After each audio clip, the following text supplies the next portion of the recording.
दोस्तों वो कहते हैं ना कि जब आदमी अपनी औकात से ज्यादा हाथ फैला ले या औकात से ज्यादा समेटने की कोशिश करे तो वो गिरता है। और जब वो गिरता है तो बात होती है। एक और चीज कही जाती है कि जो आदमी दूसरों को नीचा दिखाने की कोशिश करता है अक्सर वो खुद गंदगी में गिरता है। और जब कोई गंदगी में गिरता है ना तो बात होती है। नमस्कार, मेरा नाम है प्रदीप चौहान। और ये उदाहरण मैंने जो आपको दिए है ना, ये हिमंता बिस्वा शर्मा पे बिल्कुल सटीक बैठते हैं। मैं उन्हीं का जिक्र कर रहा हूँ। असम को जिस तरह से वो पूरे देश को दिखाने की कोशिश कर रहे थे ना कि मेरी बाएं हाथ की सबसे छोटी उंगली का काम है असम का चुनाव जीतना, आज गले तक फंस गए हैं। पार्टी में बगावत उनके खिलाफ हो गई है। अपने दोस्तों को पार्टी में शामिल करना भारी पड़ रहा है। और इसके अलावा एक चीज ने उनकी जबरदस्त तरीके से नींद उड़ा रखी है। आपको मैं बताता हूं कि दरअसल हेमंता बिस्वा शर्मा का इस बार मुकाबला एक दो तीन नहीं बल्कि 4G से है। जी हाँ, 5G के जमाने में हेमंता बिस्वा शर्मा को 4G से हारने का डर है। 4G हेमंता बिस्वा शर्मा पर भारी पड़ सकते हैं। और अगर कहीं गलती से जरूरत पड़ी तो 2G और है, यानी 5G के जमाने में 4G से हारने का खतरा है। और जरूरत पड़ी तो 6G से भी मुकाबला करना पड़ सकता है। आप सोच रहे होंगे ये मैं क्या 4G 3G 5G 2G कर रहा हूं। दरअसल हेमंता बिस्वा शर्मा सोच जो रहे थे उसके उलट पूरी बाजी हो गई है। ये जो गठबंधन बना है ना, जो कांग्रेस ने गठबंधन बनाया है, उसमें जो चेहरे और जो समीकरण बैठे हैं उसकी वजह से ये अचानक से या यूं कहें कि इत्तेफाक है कि सामने 4G हो गए। 4G यानी पहले 4G के पहले जी गौरव गोगोई।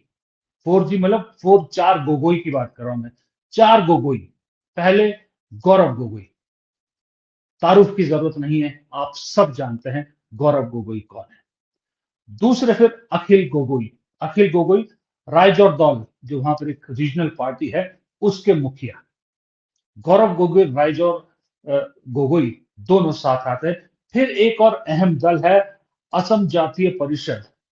और इसके मुखिया हैं लुरिन ज्योति गोगोई, यानी तीसरे गोगोई।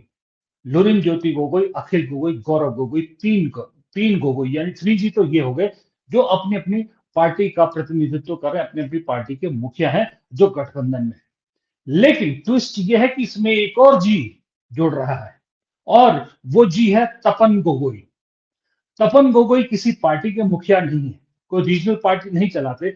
लेकिन तपन गोगोई वही है जिन्होंने 2024 के लोकसभा चुनाव बीजेपी की टिकट पर गौरव गोगोई के खिलाफ जोरहाट से लड़ा था। इस बार जोरहाट से जो है वो हेमंता बिस्वा शर्मा ने टिकट बदल दी, किसी और को टिकट दे दी।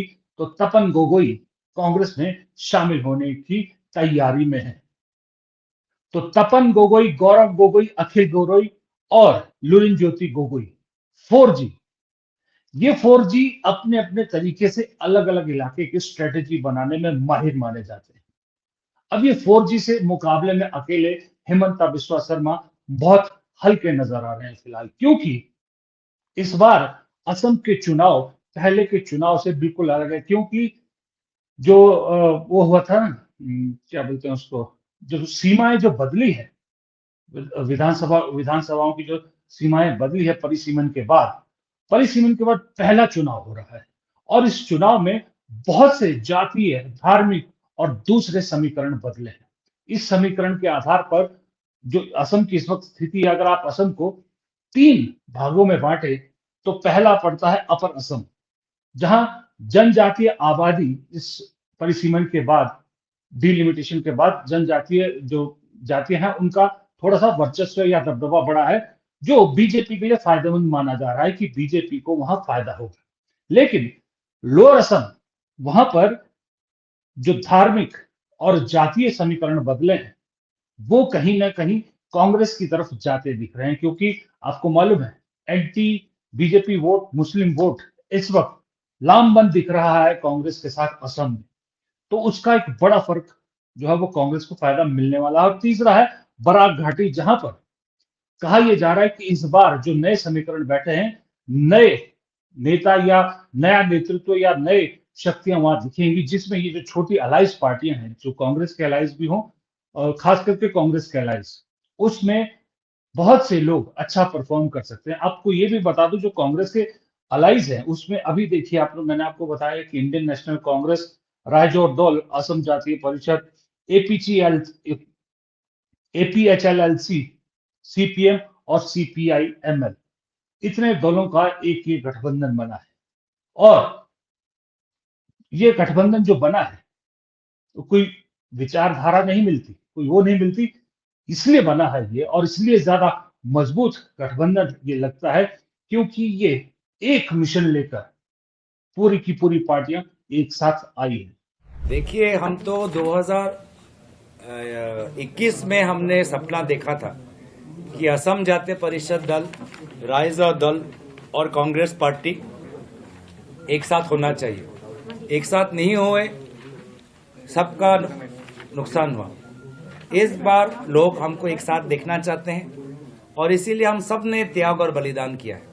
सब दल में बहुत से प्रत्याशी थे, टिकट के आवेदन करने वाले लोग थे, लेकिन सभी ने त्याग किया, बलिदान किया। राइजोल दल ने किया, असम जातीय परिषद दल ने किया, हमने किया। और इस बार हमारे साथ सीपीआईएम, सीपीआईएमएल, एपीएचएलसी दल भी शामिल हो गए हैं सीट शेयरिंग में।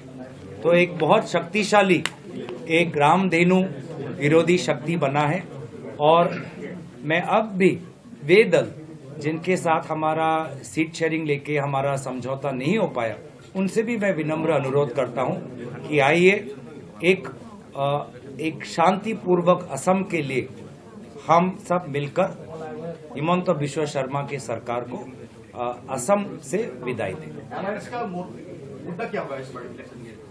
अलायंस का मुद्दा है एक नया असम, जिस असम में विकास सबका हो, सब ना सिर्फ एक का, जिस असम में सबको भूमि का अधिकार मिले, ना सिर्फ एक घर में 12,000 बीघा या बहुत सारे उनका उद्योग। एक नया असम जिसमें गांव में जो लोग हैं उनका उद्योग, उनको ठेका मिले, ना सिर्फ गुवाहाटी में बैठे हुए 4-5 बड़े ठेकेदार। एक ऐसा नया असम जहां पर हमारी शिक्षा आधुनिक युग के लिए हमारे नए पीढ़ी को तैयार करे, ना सिर्फ प्राइवेट स्कूल में। तो एक नया असम, इसी कारण से हम एकजुट हुए हैं।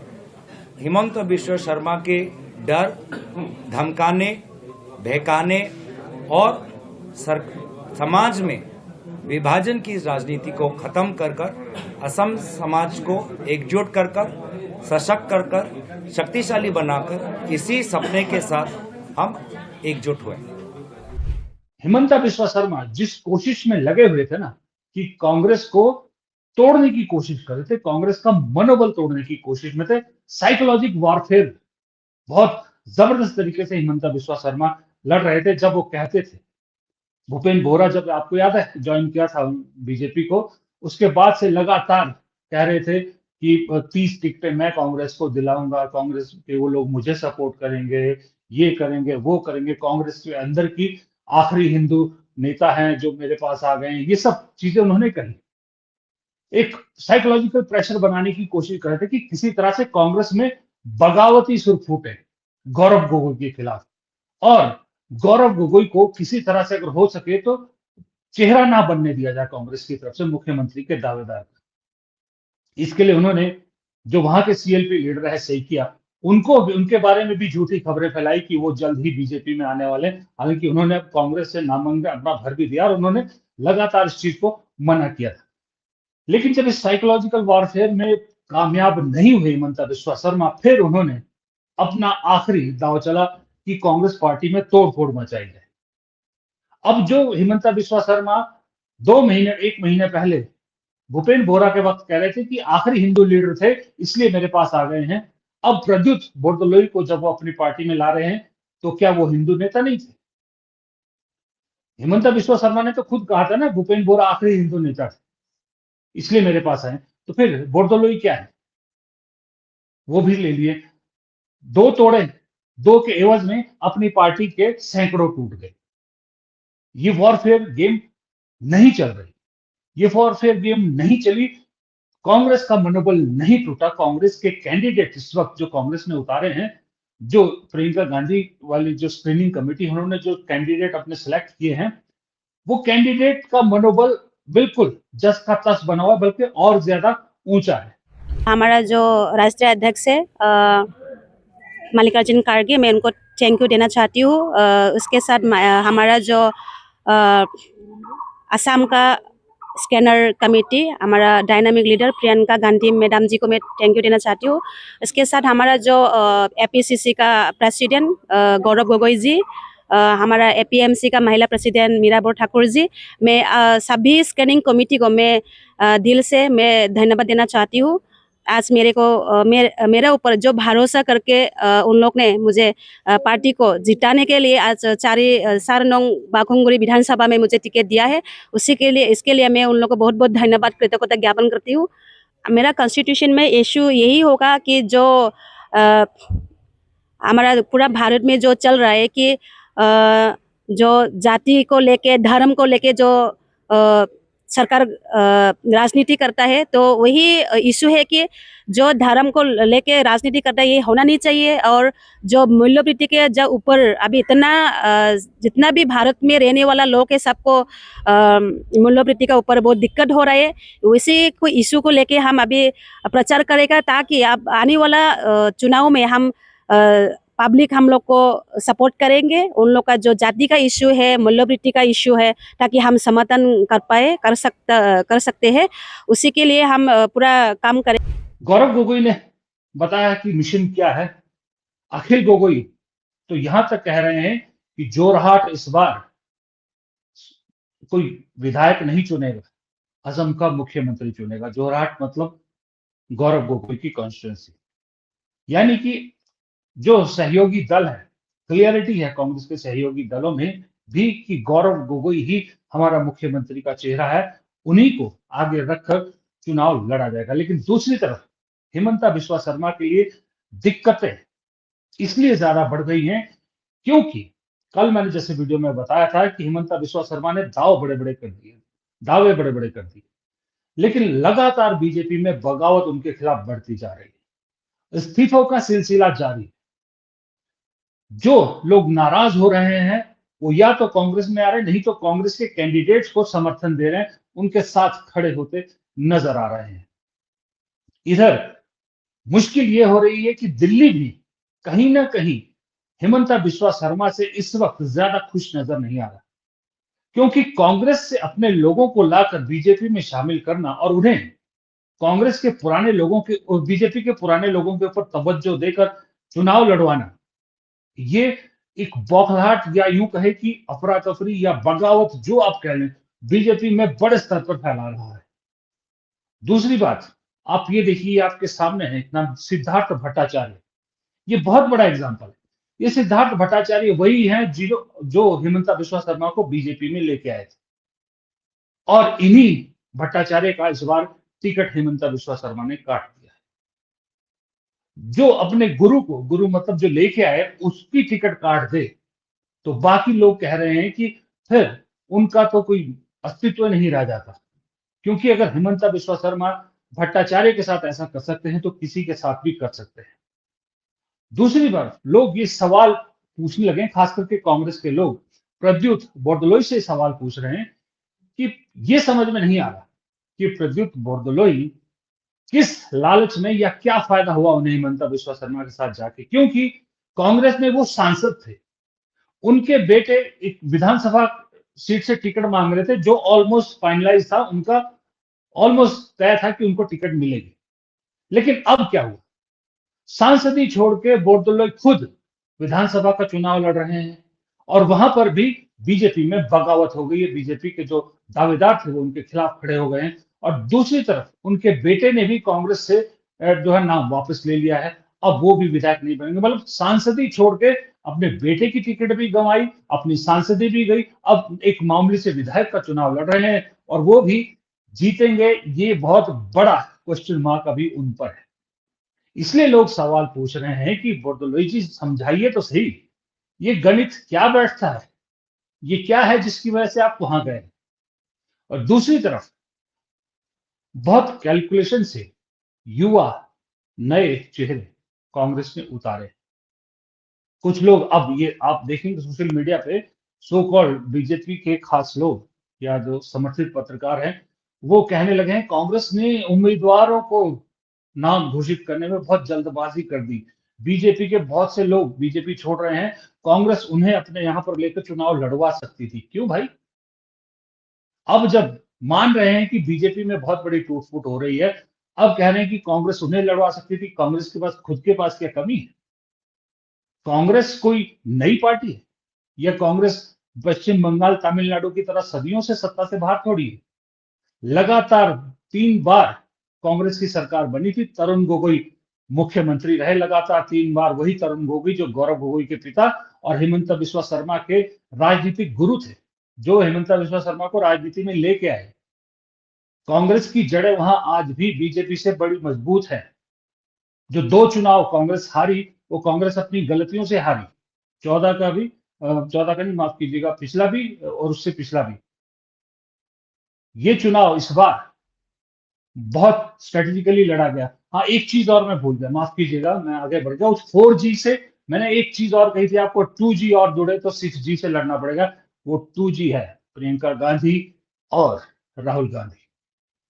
4G वहां मोर्चा संभाले हुए हैं, ये 2G प्रचार करने उतरेंगे। कहा जा रहा है कांग्रेस, असम कांग्रेस लगातार डिमांड कर रही है कि राहुल गांधी और प्रियंका गांधी जितना ज्यादा समय असम में बिता पाए, उतना ही बेहतर होगा पार्टी के लिए, उतना ही मुश्किल होगा हिमंता बिस्वा शर्मा को। तो आप सोचिए, उन 4G के साथ ये 2G अगर वहां पर लगातार कैंप करे या काफी बड़ी जो है वो संख्या में वहां रैलियां करे, प्रचार करे, तो 6G के आगे हिमंता बिस्वा शर्मा की सारी कैलकुलेशन धरी की धरी रह जाएगी। इसलिए हिमंता बिस्वा शर्मा इस वक्त बहुत डरे हुए हैं, सहमे हुए हैं, और बहुत सारी चीजें हैं जो मैं यहां बोल नहीं सकता, क्योंकि बहुत सी चीजें बिहाइंड द सीन भी होती है। एक अमित शाह के आशीर्वाद के सहारे टिके हुए हैं इस वक्त हिमंता बिस्वा शर्मा। शायद मैं पहले कई बार अपने वीडियो में कह चुका हूं कि हिमंता बिस्वा शर्मा के लिए सिर्फ जीत कोई फायदे की नहीं है। अगर वो थिन मेजोरिटी से जीतते भी हैं तो भी नहीं, उन्हें एक थंपिंग मेजोरिटी के साथ जीतने का प्रेशर है। अगर ऐसा हुआ, ऐसा नहीं हुआ और वो उनकी सरकार चली गई या बहुत कम उस पर हुई, तो उनकी मुख्यमंत्री की कुर्सी भी जाना तय है। बहुत दावेदार है वहां पर। और फिर मुख्यमंत्री नहीं रहे हिमंता बिस्वा शर्मा, तो फिर बीजेपी में उन्हें कोई पूछने वाला भी नहीं रहेगा। इसलिए साइकोलॉजिकल वॉरफेयर जो कर रहे थे वो उसी से निपटने की एक चाल थी, जो कामयाब नहीं हुई। अब स्थितियां बदल गई है, हवा बदल गई है, और बदली हवा में अब एक ही सहारा है बीजेपी को, वो आखिरी हथियार जो चुनाव जीतने का होता है। वो आपको मालूम है, मैं नहीं बोलूंगा, आप खुद कमेंट बॉक्स में लिखेंगे, मुझे मालूम है, भर भर के लिखेंगे। मैं भी उसी तरफ इशारा कर रहा हूं।